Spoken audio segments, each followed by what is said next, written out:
लोक को हसैवाटा गोटे बहुत कष्ट काम। दुनिया खूब अल्प लोक अच्छा जे किसी न कही लोक हसै दे पारती। World the greatest comedian the Charlie Chaplin 17 मई दुनिया सब लोग मन पकाती। यार गोटे दुखद कहानी अच्छी।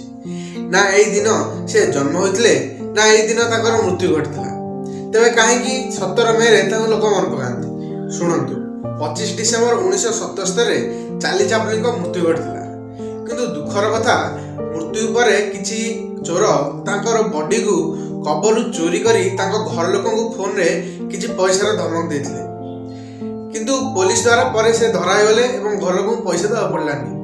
कि एमती गोटे दुखद घटना हो 17 मई से कबड्डी पुणी आउ थे निज स्थान रखा जाता। तेणु यही दिन दुनिया अधिकांश लोग चार्ली चैपलिन को मन पकाती।